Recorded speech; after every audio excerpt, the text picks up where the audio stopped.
누구냐면 에디오피아, 이 구스라고도 불리는 에디오피아의 여왕의 이름이 간다게였어요. 그 여왕 간다게의 국고를 맡은 내시를 만나게 합니다. 이 내시는요, 참 열정적인 구도자였고 예배자였던 것이 분명합니다. 아주 먼 길을 달려와서 하나님을 예배합니다. 여러분, 에디오피아의 수도가 어딘 줄 아세요? 네, 아디스 아바바. 아시겠습니까?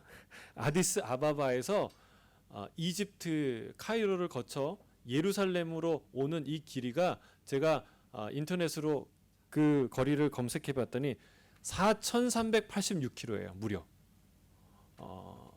저희가 골드코스트나 브리스번 갈 때 대략 한 1,000km가 되거든요.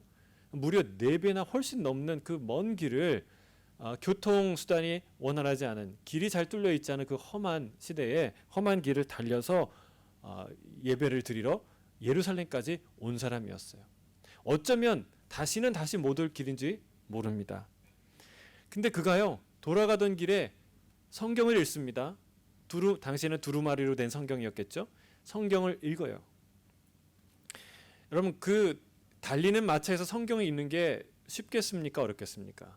요즘처럼 포장이 잘 된 길에 좋은 자동차를 타고 다니면서 차 안에서 책을 읽는 것 쉽지 않습니다. 그러나 험한 길을 달리는 그 마차 속에서 성경을 읽는다.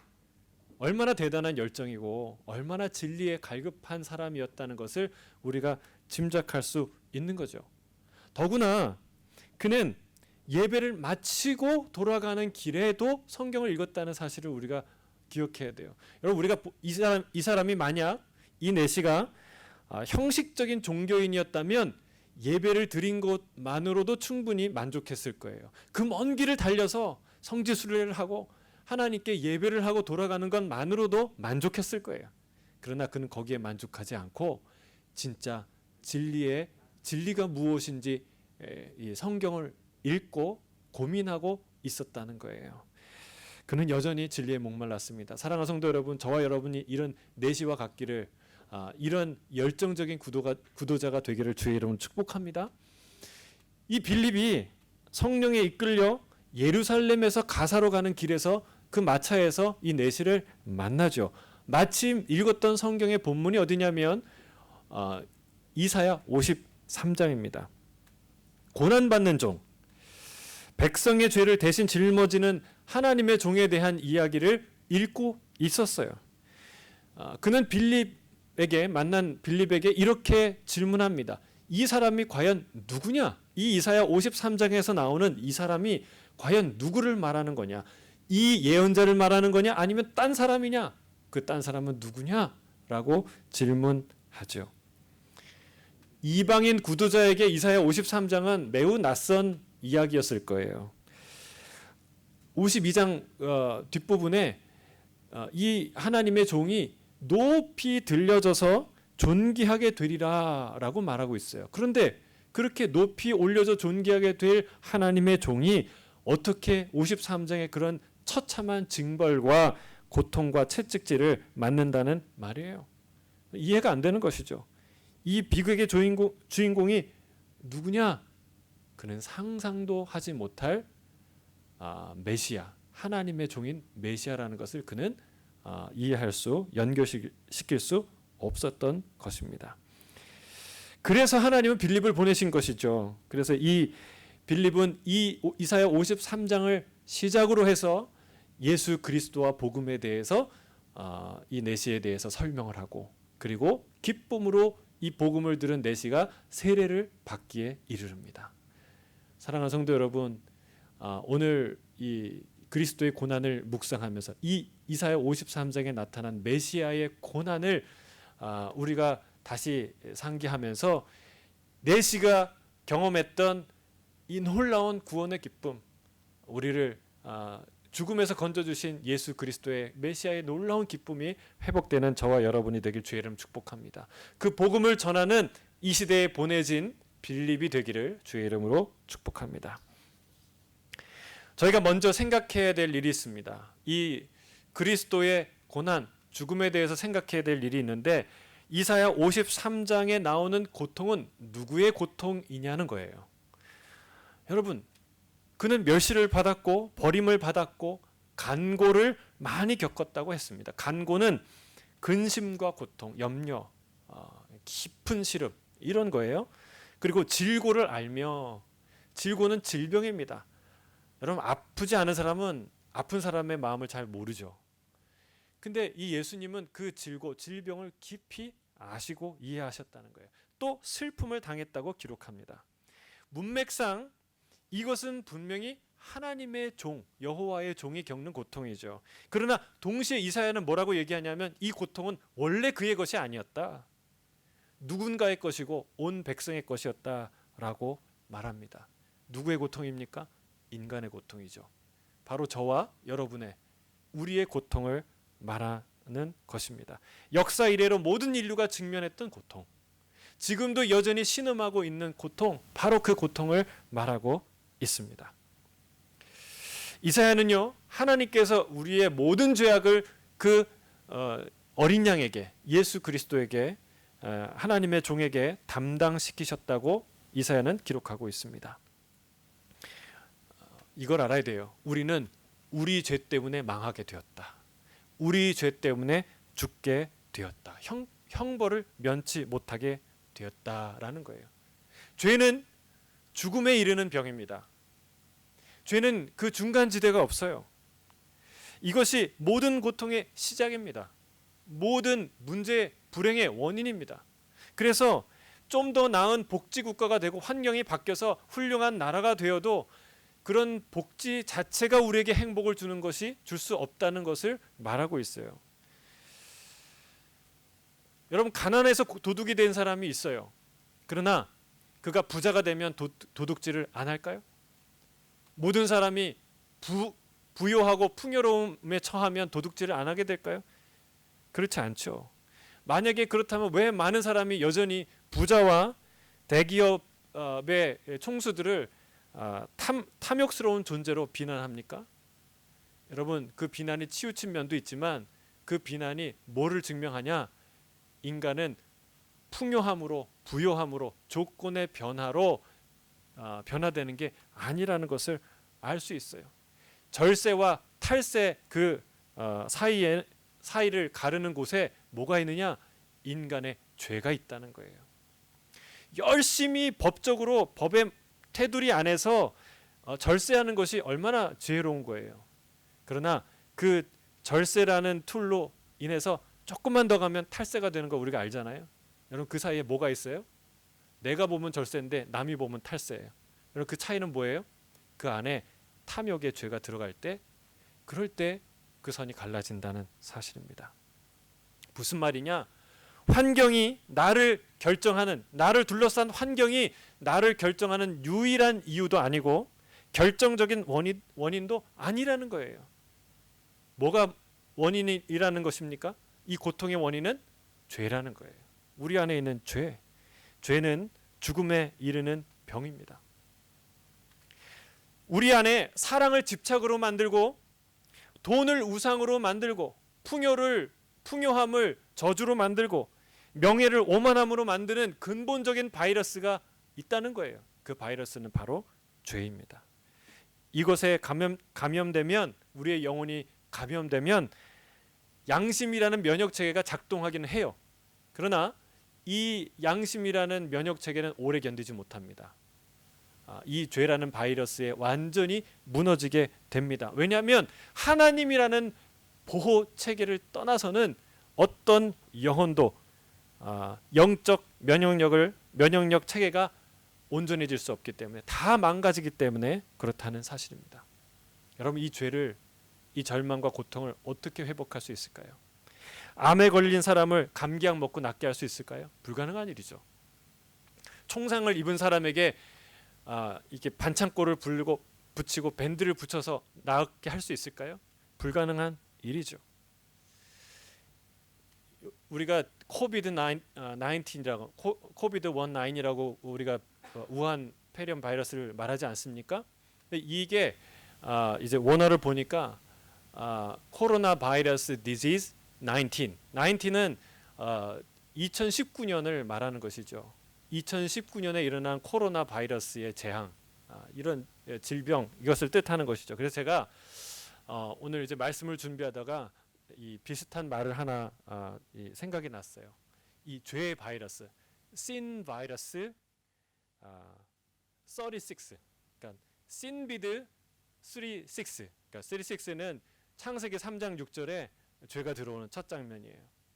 창세기 3장 6절에서 시작된 이 죄의 바이러스, 이 감염 증상은 무서운 거예요. 그 증상은 어떠냐? 이 죄의 바이러스의 증상은 잠복 기간이 길다는 거예요. 그리고 이 증상이 매우 다양하고 복잡하게 일어난다는 거예요. 극도의 분노의 발열 증상으로부터 시작해서 냉담한 냉소의 저체온증까지, 그리고 가벼운 악담의 재채기로 시작해서, 그리고 증오와 저주의 뿌리 깊은 기침까지 다양한 현상들이 일어난다는 거예요. 결국 중증인지 경증인지 상관없이 이 바이러스에 감염된 모든 사람은 죽고 맙니다. 치사율 100%예요. 여러분, 언제 죽느냐가 문제인 것이지 모두 다 죽게 됩니다. 생각해 보세요. 지금 전 세계가 겪고 있는 이 모든 고통, 엄청난 실업, 주가 폭락, 가난, 파산, 질병, 이 혼란, 여러분, 이 모든 것이 어디로부터 옵니까? 눈에 보이지 않는 아주 작은 바이러스 하나 때문에 생긴 일들이라는 거예요. 여러분, 눈에 보이지 않는 죄는 우리에게 엄청난 파멸과 고통을 가져온 죽음에 이르는 바이러스, 질병이라는 그 원인이라는 것을 우리가 알 수 있습니다. 죄는 실제입니다. 개념이 아닙니다. 그래서 단순히 사면 선언을 하면 죄가 종식되는 게 아닙니다.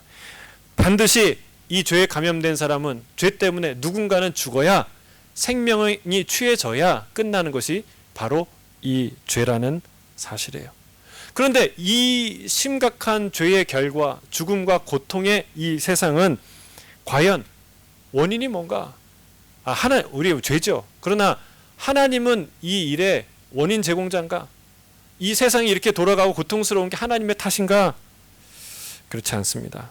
여러분, 세상은 이렇게 말하길 원해요. 인간의 모든 실패와 좌절, 고통은 어쨌든 신의 잘못이다. 신이 창조하지 않았냐? 잘못 창조한 거 아니냐? 잘못 다스린 거 아니냐? 하나님께 그 원인을 돌리는 사람이 많죠. 하지만 이 말은요, 언어 도단입니다. 마치 돈을 빌린 채무자가 자기가 돈을 안 갚고서 채권자에게 이렇게 말하는 거예요. 아니, 이렇게 될 줄 몰랐어요? 내가 돈을 못 갚을 수도 있는 거 당신 몰랐어요? 왜 돈을 빌려줘서 이 난리예요? 라고 얘기하는 거예요.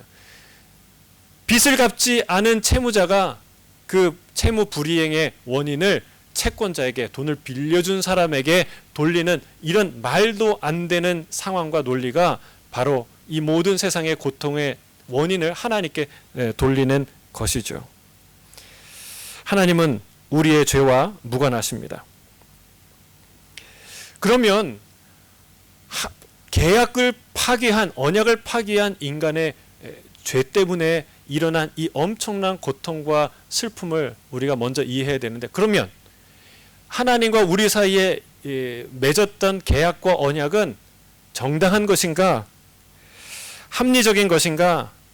그러니까 그런 계약이 맺을 만한 계약인가 생각해 볼 필요가 있어요. 여러분, 이 계약은요, 사실 대등한 계약도 아니고 존재하기 어려운 계약이라는 것을, 그렇게 어렵게 은혜로 얻어진 계약이라는 것을 우리가 알아야 돼요. 이스라엘과 하나님이 언약 맺으시는 것을 보세요. 이것은 절대로 대등한 언약이 될 수 없습니다. 언약의 당사자가 대등하지 않고 언약의 조건과 내용이 대등하지 않습니다. 여러분, 이 하나님과 인간이 맺은 언약으로 하나님은 인간이 치러야 될 일보다 하나님께서 해야 될 의무가 훨씬 더 크다는 것을 알 수 있어요. 자, 생각해 봅시다. 한 나라가 자유를 얻기 위해서 전쟁을 치른다. 한 나라가 치르는 그 전쟁의 대가는 돈으로 환산하면 얼마나 될까요? 자, 히스기야 14년에 아스루 왕 사네립이 쳐들어왔어요. 그 사네립 왕을 돌려보내는데 히스기야가 돈을 얼마나 투자해야 되는지 아십니까? 은 300달란트 그리고 금 30달란트. 가진 은과 금을 다 모았는데도 모자라서 그 애지중지하던 하나님의 성전을 사모하고 사랑했던 그 히스기야가 성전 문과 성전 기둥에 발라져 있던 모든 금을 긁어내서 사네립에게 줍니다. 여러분, 그 땅에 있던 그 나라에 있던 모든 금과 은을 다 긁어서 투자해야 한 나라의 전쟁을 피할 수 있는 그런 조건이라는 거예요. 여러분, 200만이나 되는 거대한 이스라엘 나라가, 민족이 당시 최강국이었던 이집트에서 벗어나기 위해서 나라를 움직여야 된다면, 군사들을 빌려와야 된다면 돈이 얼마나 들까요? 또한 10번의 그 재앙을 보시지 않았습니까? 10번이나 어마어마한 전투를 치르기 위해서 그걸 요청한다면 얼마나 많은 자금과 돈을 값을 치러야 될까요? 또한 홍해의 기적은 전대미문에 하나님만 하실 수 있는 놀라운 전략과 능력입니다. 여러분, 그 홍해의 길을 갈라서 길을 내셨을 뿐만이 아니라 거기에 애굽의 최정예 기병 부대를 다 수장시키지 않았습니까? 이런 놀라운 구원과 전과를 성취하기 위해서 과연 돈을 얼마나 투자해야 하나님께서 그 일을 하시겠습니까? 뿐만 아니에요. 광야에서 가는 모든 날 동안 매일매일 하나님께서 만나와 메추라기로 먹이셨어요. 물을 때마다 공급하셨어요. 그런 군량미와 그런 모든 자금을 따지자면 얼마겠습니까? 그러나 하나님은 이 모든 것을 은혜로, 공짜로 주셨다는 거예요. 그리고도 생색내지 않으셨어요. 그러나 이스라엘은 이 모든 은혜를 받고도 어떤 사람이었습니까? 어떻게 행동했습니까? 적극적으로 협조하거나 감사하지 않고 하나님을 의심하고 불평하고 악담했습니다. 심지어는 호렙산에서 하나님 앞에서 구름 너머에 계셔서 임재하시는 그 하나님 앞에서 금송아지를 만들고 이 금송아지가 너희를 인도하여 낸 신이다라고 말하는 패역을 저지르지 않았습니까? 제가 무슨 말을 하는 거예요? 이 사람들이 과연 하나님과 언약을 맺을 만한 대상이냐는 거예요. 하나님이 상대할 만한 대상이냐는 거예요. 대등하게 계약자로 이 계약을 맺을 수 있는 사람이냐는 거예요. 아니죠. 일방적인 관계죠. 또한 이 하나님과 이스라엘 백성 사이에 맺은 언약의 조건을 한번 보세요. 너무나 기울어진 조약이에요. 하나님이 인간에게 요구하는 것은 딱 하나입니다. 너는 마음을 다하고 뜻을 다하고 힘을 다해 내 하나님 여호와를 사랑하라. 그거 하나예요. 하나님을 의지하고 사랑하고 그의 말씀을 순종하면, 여러분, 그러면 하나님이 당신을 의지하는 백성에게 어떤 일을 행하셔야 합니까? 무엇을 약속하셨습니까? 신명기 8장에 보면 이런 말을 해요. 성읍에서도 복을 받고 그리고 들에서도 복을 받고, 내가 낳은 자녀나 내 곡식이, 내 땅에서 맺는 열매나 내 짐승이 낳은 새끼가 다 복을 받을 것이다. 내 광주리가 복을 받고 내 떡반죽 그릇까지 복을 받을 것이다. 네가 들어와도 복을 받고 나가도 복을 받을 것이다. 적군이 한 길로 쳐들어왔지만 7길로 흩어져서 도망갈 것이다. 내가 하늘의 보고를 열어서 때를 따라 비를 내릴 것이다. 많은 민족에게 너는 꾸어줄지라도 결코 너는 꾸지 않을 것이다. 너는 머리가 되고 꼬리가 되지 않을 것이다. 내가 너를 세계 모든 민족 위에 뛰어난 나라가 되게 할 것이다 약속하셨어요. 여러분, 하나님이 이 일을 위해서 해야 될 것은 얼마나 많아요. 집에서 자녀들 먹이는 것, 먹이고 입히고 돌보는 것, 그거 하나 얼마나 어렵습니까? 얼마나 많은 일을 해야 됩니까? 하나님이 그러나 이 모든 일을 행하기 위해서 얼마나 열심과 능력과 성실함으로 이 일을 행하셔야 합니까?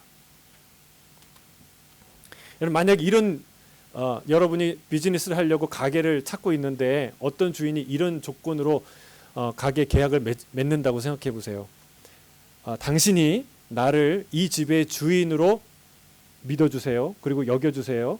인정해주세요. 그러면 당신은 내 이 모든 가게와 그 모든 집기들을 언제까지나 무료로 마음껏 사용할 수 있습니다.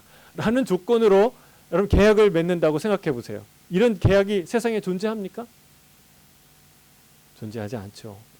어떤 주인도 그런 계약을 하지 않습니다. 그런데 이스라엘이 하나님과 맺은 계약이 이런 계약이라는 사실이에요. 이런 놀라운 은혜의 계약을 맺고도 안타깝고 놀라운 것은 이 죄악의 참상이 어떤 것이냐면 이런 계약을 맺고도 이렇게 말하는 거예요. 어느 날 임차인이 이 집은 원래 내 거였어. 원래부터 내 거라고 라고 주장한다는 사실이에요. 여러분 이게 얼마나 배은망덕하고 그리고 추악한 탐욕의 모습입니까? 이게 우리의 죄악이라는 거예요. 원래 내 것이 아닌데 내 거라고 주장하고 값없이 받은 것인데 값을 받으며 팔려고 하는 것이 우리의 인생이고 우리의 추악한 탐욕의 태도라는 사실을 성경은 우리에게 보여주고 있다는 것이죠. 여러분 이렇게 값없이 은혜로 얻은 이 기회를 이게 내 거야 원래부터 내 거였어 주장할 때 어떤 일이 일어나나요? 그때부터 고통과 분쟁과 아픔이 시작되는 거예요. 세입자의 비극과 고통이 시작되는 거예요.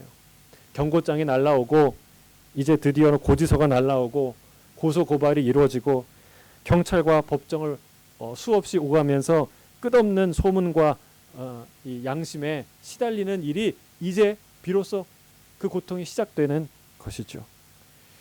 사랑하는 성도 여러분, 하나님은 우리 인간의 고통에 어떤 의무도 갖고 계시지 않다는 사실을 알아야 합니다. 오히려 하나님은 우리가 하나님을 고통스럽게 한 그 죄를 우리에게 물으실 권리가 있습니다. 또한 모세에게 이런 말을 했죠. 이 백성들을 내가 다 쓸어버리고 그리고 내가 너로 인해서 새로 시작할 것이다. 사실은 그게 하나님이 내릴 수 있는 가장 합리적인 방법일지 모릅니다. 사랑하는 성도 여러분, 제가 하나님 편에서 일부러 하나님을 두둔하는 게 아니에요. 하나님을 변호하는 게 아니에요. 우리 하나님은 변호가 필요 없는 분이에요. 하나님은 선포하시는 분이에요. 하나님은 원래부터 거룩하시고 원래부터 위대하신 분이에요. 그러나 오늘 우리가 주목하는 것은 우리가 이 재앙과 고통과 이 아픔을 스스로 자초했다는 이 객관적인 사실을 이해하는 것이 중요하다. 그것을 직시하는 것이 중요하다. 왜? 그런 고통 가운데 그런 고통과 전혀 상관없는 그 고통과 가장 멀리 계신 분, 그분이 우리의 고통 한가운데 들어오시기 때문에 그렇습니다. 우리가 남의 고통에 대해서 눈물 흘리고 많은 얘기를 하지만 세상에 존재하는 이 땅 위에 존재했던 그 어떤 사람보다 우리의 고통과 인류의 고통에 대해서 가슴 깊이 아파하시고 가장 깊이 관여하시는 분은 바로 하나님이시라는 사실을 우리가 깨닫게 되는 거예요. 그것이 바로 십자가입니다. 자, 오늘 본문 히브리서 2장 9절을 읽어보도록 하겠습니다. 함께 읽겠습니다. 히브리서 2장 9절 시작. 오직 우리가 천사들보다 잠시 동안 못하게 하심을 입은 자 곧 죽음의 고난을 받으심으로 말미암아 영광과 존귀로 관쓰신 예수를 보니 이를 행하심은 하나님의 은혜로 말미암아 모든 사람을 위하여 죽음을 맛보게 하려 하심이라. 예수님이 잠시 동안 천사보다 못하게 되셨다 말합니다. 인간이 되셨다는 뜻이죠. 인간이 천사보다 못하다, 천사가 인간보다 낫다, 뭐 이런 말이 아니에요. 히브리서를 보면 그 1장에 하나님이 모든 천사를 그 구속받은 자들을 섬기라고 보내시지 않았냐 이런 말을 하죠. 그런 말이 아니라 이 말은 천사는 영원 불사의 존재지만 인간은 죽을 수밖에 없는 존재라는 것을 뜻하는 말에서 사용하는 말이에요. 예수님이 죽을 수밖에 없는 인간이 되셨다는 거예요. 여러분, 하나님은 원래 어떤 분이십니까? 하나님은 우리 10절에 오늘 읽은 10절에 보면 뭐라고 표현하냐면 만물이 그를 위하고 또한 그로 말미암은 이 무슨 뜻이에요? 만물이 그로 말미암아 창조되었고 그 만물은 그를 위해서 창조되었다라고 말하는 거예요. 그 대상이 되시는 분이, 그 주체가 되시는 분이 바로 하나님이다라고 말합니다. 근데 이게 바로 예수 그리스도예요. 사도 바울이 이렇게 말합니다. 골로새서 1장 16절 17절이에요. 같이 읽겠습니다. 시작. 골로새서 1장 16절 17절 시작. 만물이 그에게서 창조되되 하늘과 땅에서 보이는 것들과 보이지 않는 것들과 혹은 왕권들이나 주권들이나 통치자들이나 권세들이나 만물이 다 그로 말미암고 그를 위하여 창조되었고 또한 그가 만물보다 먼저 계시고 만물이 그 안에 함께 섰느니라. 여러분 아멘. 얼마나 위대한 분입니까? 이 세상에서 사람보다 더 아름다운 대상을 상상할 수 없듯이 여러분 인물 중에서 이 예수님보다 더 위대한 사람을 우리는 그려낼 수도 상상할 수도 없다는 거예요. 여러분 하늘과 땅에서 그리고 보이는 존재와 보이지 않는 모든 존재 속에서 그리고 왕권들과 주권들 속에서 통치자들과 권세자들 그리고 그 모든 만물들 속에서 그 모든 것이 다 그분에게서 나왔고 그를 위해서 존재하는 그런 존재가 또 누가 있겠습니까? 이 표현은요 최상급이에요. 최상급의 최상급이에요. 이런 존재는 세상에 없습니다. 이 위대하고 거룩하고 선하시고 영원하신 예수님께서 자신을 섬기던 천사보다 못한 존재가 스스로 되셨다는 것은 여러분 충격적인 일입니다. 사실 십자가의 고통만큼이나 충격적이고 아픈 일이 바로 예수님이 이 모든 하늘의 하나님으로서 누리는 영광과 모든 것을 포기하고 인간이 되셨다는 일이에요. 이 일은 충격적인 일이에요. 이것은 왕이 거지가 됐다, 천재가 바보가 됐다, 부자가 빚쟁이가 됐다, 주인이 종이 됐다, 이런 것과 비교할 수 없는 충격적인 사실입니다. 고통스러운 일입니다. 하늘의 하늘들의 그 하늘도 감당할 수 없는 분이 천사보다 더 낮은 죽을 수밖에 없는 죄인의 자리에 죄인의 모습으로 이 땅에 오셨다는 것은 충격적인 일이에요. 어떻게 도대체 왜 그 높으신 분이 그토록 하찮은 인간의 죄, 선악과 열매 하나 허락 없이 따먹은 그 하찮은 죄로 인해 스스로 낮아지셔야 했다는 것입니까? 왜 낮아지셔야 돼요? 왜 이 고통을 감수하셔야 됐을까요? 주님은 우리의 고통을 너무나 잘 아시는 분이기 때문에 그렇습니다. 우리의 고통을 견딜 수 없는 분이시기 때문에 그렇습니다. 성경은 이사야는 그가 간고를 많이 겪었으며 질고를 아는 자라고 말합니다. 예수님은 세상의 고통을 아시는 분이에요. 모든 근심을 아십니다. 우리가 아무도 모를 거라고 흘리는 혼자만 흘리는 그 눈물, 끝없이 멈추지 않고 흘려내리는 그 눈물을 주님은 아신다는 거예요. 12해 동안 모든 가산을 탕진했지만 여전히 병을 고치지 못했던 혈류병 여인의 고통을 주님은 아셨습니다. 돈은 벌었지만 성취는 했지만 그러나 끝없는 영적인 허무와 목마름에 간절했던 삭개오의 갈급함을 주님은 아셨습니다. 7 귀신이 들려왔고 점점 미쳐가는 한 여인 막달라 마리아의 그 처참한 고통을 주님은 아셨습니다.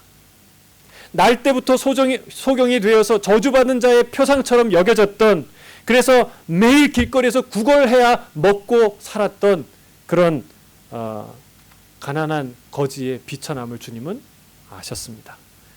38년째 베데스다 연못가에 누워있는 병자의 그 실오라기 같은 희망조차도 없는 그런 깊은 절망을 주님은 아셨습니다.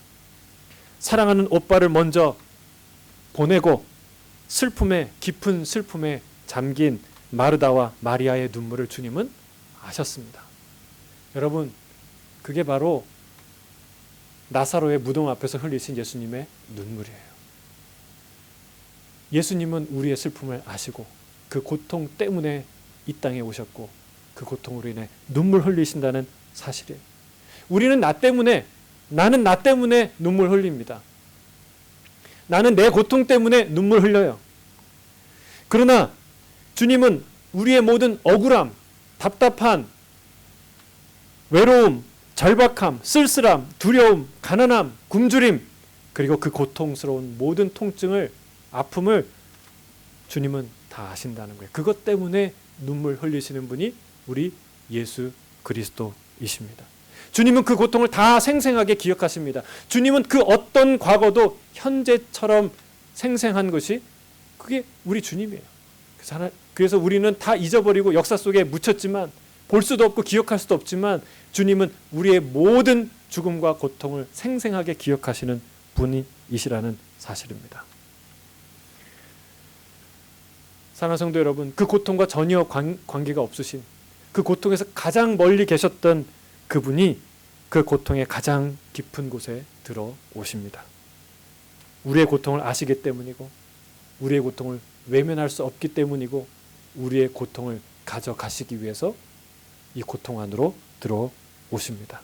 그것이 바로 십자가입니다. 그게 십자가예요. 이것이 바로 드디어 정체를 드러낸, 아무도 그동안 짐작은 했지만 볼 수 없었던 하나님 아버지의 가슴 안에 있던 우리를 향한 사랑입니다. 십자가 자체가 이미 모든 고통의 집합체예요. 모든 고통을 다 담아놓은 형벌이 있다면 그게 십자가입니다. 수치, 모멸, 두려움, 아픔, 그 모든 것을, 모든 감각을 통해서 생생하게 느끼게 하는 참혹한 형벌이 바로 십자가예요. 그래서 주님이 이런 말 못하게 십자가의 길 가신 거예요. 나는 예수님보다 더 큰 고통을 겪었어. 여러분, 그 말 못하시게 예수님은 가장 낮은 곳에서 가장 처참한 고통의 길을 선택하시고 그 길을 걸어가고 계신다는 사실이에요. 주님은 우리의 고통 밖에 계시지 않고 우리 고통 안에 거하시는 줄로 믿습니다. 그게 십자가입니다. 십자가의 메시지예요. 히브리서 2장 10절 같이 읽겠습니다. 히브리서 2장 우리 본문 10절이에요. 함께 읽겠습니다. 시작.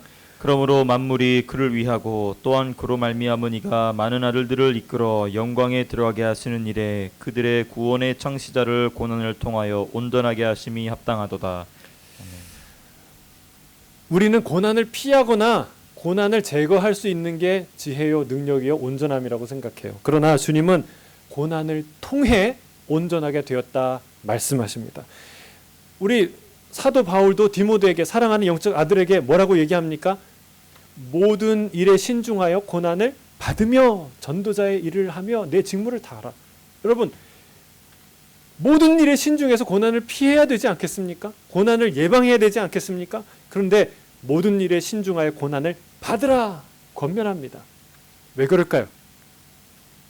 예수님이 그 고난의 길을 먼저 가셨기 때문에, 예수님도 십자가의 길을 가셨기 때문에 그렇습니다.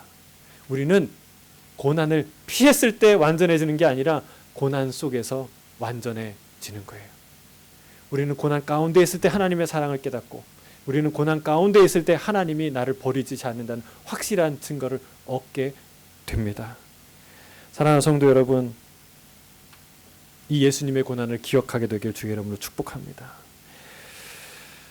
9절에 우리 아까 읽었지만 9절에 보면 이런 말씀이 있어요. 오직 우리가 천사들보다 잠시 동안 못하게 하심을 입은 자 곧 죽음의 고난 받으심으로 말미암아 영광과 존귀로 관을 쓰신 누구를 보니? 예수를 보니 이를 행하심은, 죽으심은, 그리고 이 모든 일을 행하심은 하나님의 은혜로 말미암아 모든 사람을 위하여 죽음을 맛보려 하심이라 말하고 있습니다. 예수님은 죽음을 맛보셨습니다. 여러분, 우리는 맛본다고 할 때 잠깐 조금만 맛을 본다고 생각해요. 그러나 여러분, 이 고난을, 죽음을 맛본다고 얘기했을 땐 그런 의미가 아닙니다. 독을 맛볼 수는 없어요. 독을 맛본 사람은 죽게 됩니다. 여러분 그 청산가리는 0.15g만 먹어도 섭취해도 몸에 들어가도 그게 죽음으로 이르게 합니다. 치사량이 0.15g이에요. 그러니까 입술에 닿기만 해도 죽는 거예요. 여러분, 예수님은 고난의 잔, 죽음의 잔을 스스로 받으셨다는 사실이에요. 예수님은 직접 너희가 겪는 고통이 아니라 그 죽음이 아니라 내가 스스로 그 고통과 죽음 가운데 걸어 들어오셨고 그 죽음과 고통의 잔을 스스로 마셨다는 사실입니다. 이 잔이 바로 너희가 내 잔을 마시겠느냐 했을 때의 잔이고 아버지여 이 잔을 내게서 옮기시옵소서 기도하셨을 때 바로 그 잔이라는 거예요. 이 잔은 고난의 잔이요 죽음의 잔이요 고통의 잔이었습니다. 이사야는요 이 고난의 잔을 마시는 예수님의 모습을 생생하게 증언합니다. 그는 마치 도살장에 끌려가는 어린 양과 같았다.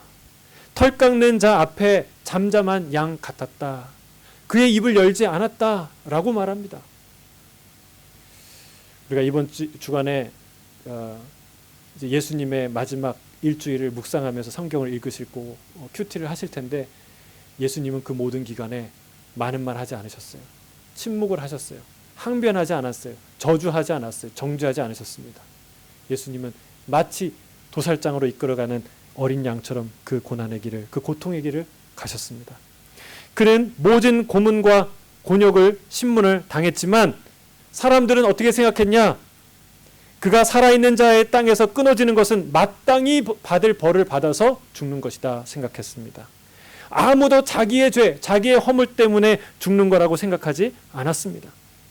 그는 실로 우리의 질병을 지고 우리의 슬픔을, 나의 슬픔, 나의 질병을 지셨는데 사람들은 그가 하나님께 징벌을 받는다 생각했습니다.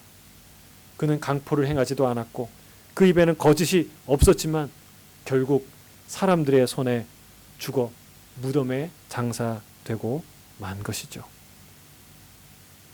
우리 주님은 그렇게 십자가의 길을 고통 한가운데로 들어가셔서 죽음을 맛보십니다.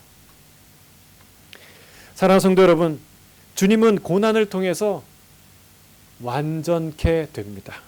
오늘 우리 10절에 히브리서 2장 10절에 나와 있는 것처럼 주님은 고난을 통해 완전케 됩니다.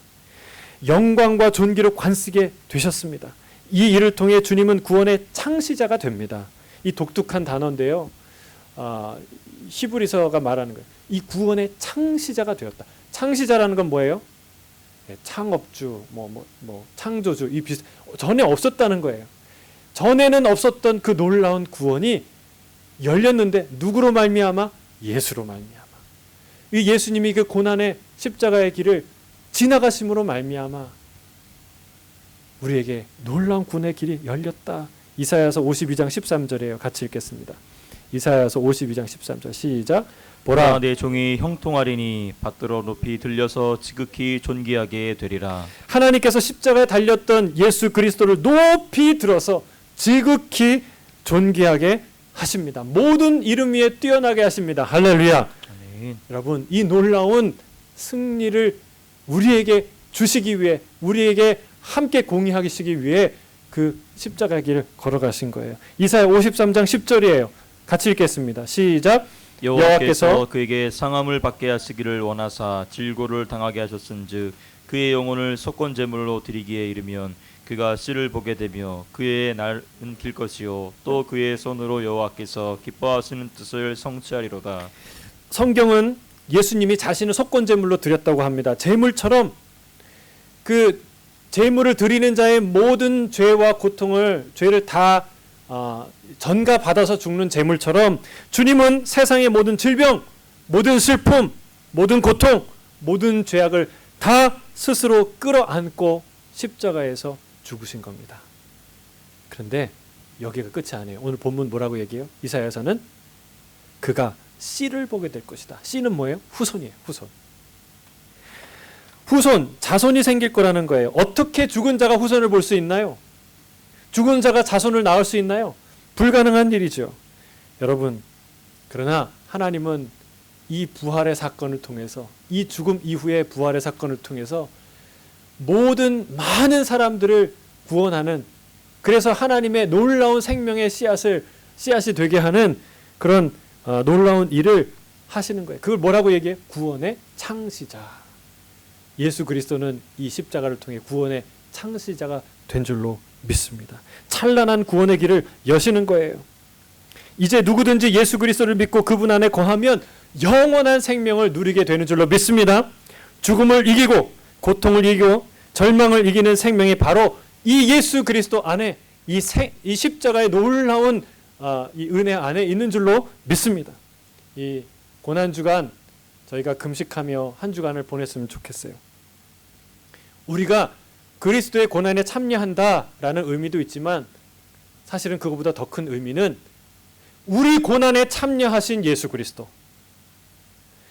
내가 겪는 건 아니지만 저 북한의 지하교회, 여러분 우리가 지하교회에서 또는 정치범 수용소에서 매일매일 생지옥을 경험하고 있는 사람들, 그 고통이 존재하지만 여러분 우리는 아무렇지도 않게 잠자고 먹고 살지 않습니까?